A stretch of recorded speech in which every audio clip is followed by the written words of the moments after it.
तो अगर ईसा इब्ने मरियम और उनकी मां मुश्किल कुशा नहीं है तो बाबे दे शाही कोई नहीं, बाबे दे शाही कोई नहीं।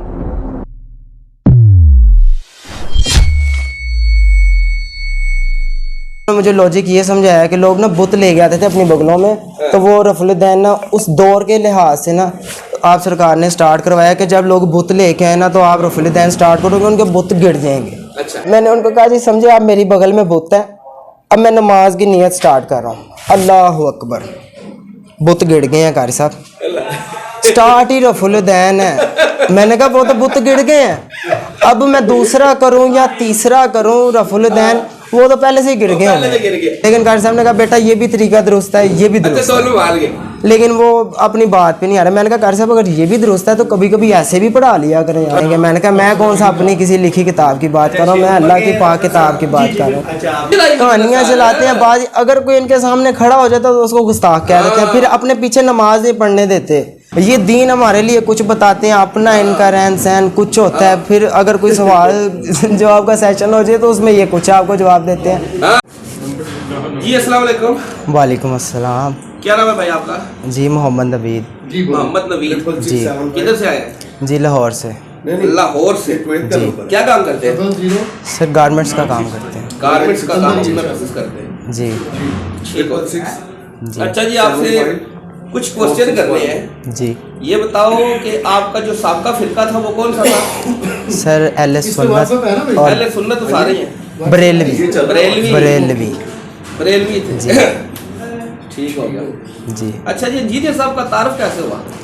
सर यूट्यूब यूज़र हूँ और यूट्यूब पे अक्सर टिकटॉक या फजूल की एक्टिविटीज़ के ऊपर रुझान था हमारा। ठीक तो है। अचानक से वीडियोस वगैरह देखते हुए ये मोहम्मद अली मिर्ज़ा साहब की एक वीडियो आई जिसमें लिखा हुआ था कि टाइटल था कि सब झूठ है, सब झूठ है। सब झूठ है। अच्छा।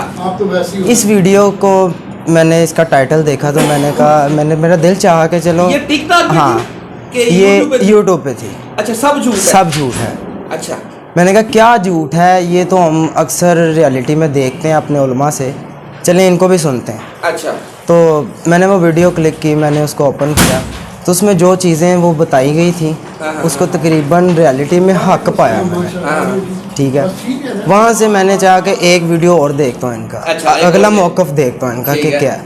वो भी अल्हम्दुलिल्लाह मेरे दिल ने भी और मेरी अक्ल ने मुझे खुद से कहा कि नहीं यार ये ठीक बंदा बोल रहा है। माशाल्लाह। तो मैंने ये इसी तरह फिर आहिस्ता आहिस्ता ना सुनना शुरू किया। फजूल टाइम में जो भी मैं करता था मैंने उसको एक अपना साइड पे करके मैंने इन वीडियोस को कंटिन्यू कर दिया। उसके बाद अल्हम्दुलिल्लाह बहुत से क्वेश्चन ऐसे थे कि जिनकी वजह से गुमराह मज़ीद हो रहे थे।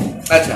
तो इन वीडियोस की बरकत से समझ लें कि आज हम हक पे हैं, तो अल्हम्दुलिल्लाह मज़ीद हक तलाश करने के हाँ, बिल्कुल बेशक। जी ख्वाहिशमंद है और इंशाल्लाह आप दुआ कीजिएगा कि अल्लाह पाक हमें हक पे चलने की तौफीक हक अता पे चलने की और हक में अल्लाह ताला हमें बहुत क्योंकि बेसिकली बात पता है क्या है, बात कुछ इस तरह के लोग कहते हैं जी मोहम्मद अली मिर्ज़ा हक पे है या नहीं हक पे या फलां ये वो। हमें बेसिकली मोहम्मद अली मिर्ज़ा साहब से नहीं है, हाँ। हमें है कि हमें आप सरकार सल्लल्लाहु अलैहि वसल्लम जो अल्लाह पाक ने जो तोहफे में दीन अता किया हमें तो उससे है। अगर वो मोहम्मद अली मिर्ज़ा साहब है या कोई और बंदा है, हमें कोई भी हमें हक की बात बताएगा हमने तो उसके ऊपर ही अमल करना है।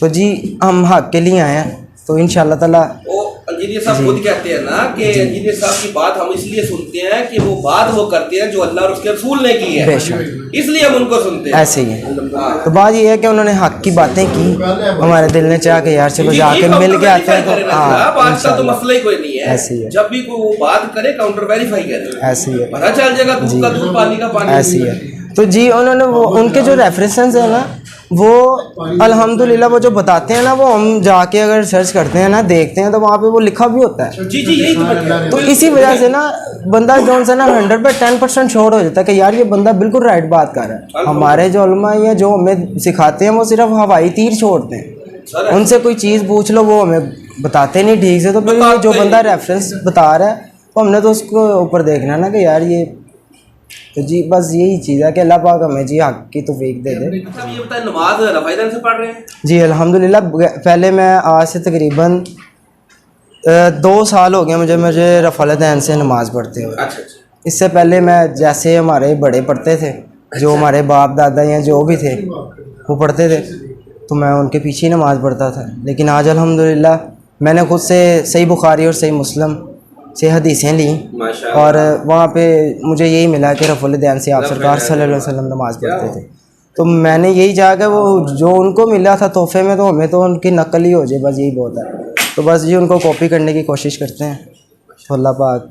तो घर वालों को भी दावत दे रहे हैं? घर वालों को भी दावत देते हैं, घर वाले अभी सेटिस्फाइड नहीं है मेरे से, तो लेकिन मैंने कहा कोई बात नहीं, आप बस मेरे लिए मेरे हक़ में, मैंने अपने पेरेंट्स से ये दुआ की है कि आप मेरे हक़ में ये दुआ किया करें कि अल्लाह पाक मुझे हक़ पे चलने की तौफीक अता फरमाए। आप ये ना कहा करेंगे वो कैसा है वो कैसे, हमें कुछ नहीं है, हमें सिर्फ अपने साथ है। अगर हम खुद से ठीक हो गए ना तो समझ लें सब कुछ ठीक होगा। ऐसे मैं खुद से करता हूँ ऐसे, इंशाल्लाह इंशाल्लाह इंशाल्लाह। तो ये बताएं अकेडमी में फर्स्ट टाइम है? जी आज पहला फर्स्ट टाइम ही है जी।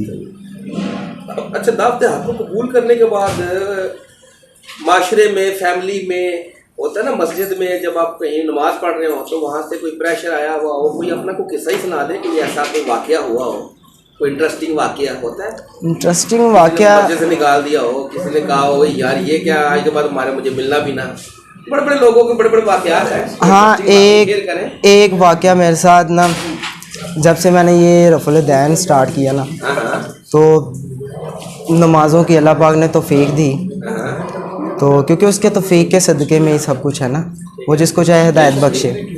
अल्लाह पाक की हिदायत आई जी, मैं नमाज़ों के लिए ना पाबंद हो गया। मैं ना कारी साहब के पीछे खड़े होकर नमाज़ पढ़ता, क्योंकि वो मोहल्ले में आजकल आपको पता है कि मस्जिदें तो माशाल्लाह बहुत सी सही हैं, लेकिन नमाज़ी चांदी होती है, तो उनमें से ना एक मैं भी था। तो मैं पीछे खड़ा होकर ना तो कारी साहब की अक्सर नमाज़ पढ़ा करता था। अब मैंने ये मोहम्मद अली मिर्ज़ा साहब की वीडियो के ज़रिए मैंने रफ़ल-ए-दैन तक पहुँचा, हदीसें ली, तो मैंने दिल से चाहा जी आज से मैं रफ़ल-ए-दैन स्टार्ट करूँ, चाहे मस्जिद जो भी हो, लेकिन मैं खुद से कोशिश करूँगा कि मैं ऐसी नमाज़ पढ़ूँ। अब मैं कारी साहब के पीछे खड़ा होकर वो नमाज़ पढ़ रहा हूँ। अच्छा। कारी साहब ने नमाज़ पढ़ी अपना, यानी कि अदा करके बाजमात अदा की। उसके बाद कारी साहब ने मुझे पूछा बेटा आज आपने नमाज़ किस तरह पढ़ी है? मैंने कहा जी मैंने सही बुखारी और सही मुस्लिम से हदीसें नहीं हैं, तो मुझे ना ये रफ़ल-ए-दैन वाली मिली है। अच्छा। तो कारी साहब मैंने ना नमाज के बाद आपसे ये सवाल करना था कि अगर हाँ, मैंने कहा मैंने आपसे ये सवाल करना था लेकिन आपने खुद से ही पूछ लिया। अच्छा। तो आप थोड़ी सी रोशनी करें इसके ऊपर कि आप मुझे बताएं कि ये रफ़ल-ए-दैन और बगैर रफ़ल-ए-दैन के क्या मामला है। अच्छा। अब कारी साहब ने मुझे कहा कि बेटा आप सरकार सल्लल्लाहु अलैहि वसल्लम ने भी रफ़ल-ए-दैन से नमाज़ पढ़ी थी, नमाज अदा की थी, और इस तरीके से भी की थी जिस तरह हम पढ़ रहे हैं। अच्छा। तो आज आपने अपना तरीका चेंज कैसे किया? मैंने बताया जी इस तरह ये वो। उन्होंने बुरा भला कहा, मैंने कहा यार ये छोड़ो, मैं खुद से लेके आया हूँ, मैं खुद से पढ़ के आया हूँ। अच्छा। वहाँ पे मुझे ये मिला कि रफ़ल-ए-दैन था। तो अगर चले आप मुझे बता रहे हैं कि रफ़ल-ए-दैन के बगैर भी उन्होंने नमाज अदा की, तो चले वो आप मुझे कोई वही सुन्नत ठीक है, लेकिन आप मुझे कोई उसका नंबर बता दें, मैं उस हदीस को भी जाके पढ़ लूँ।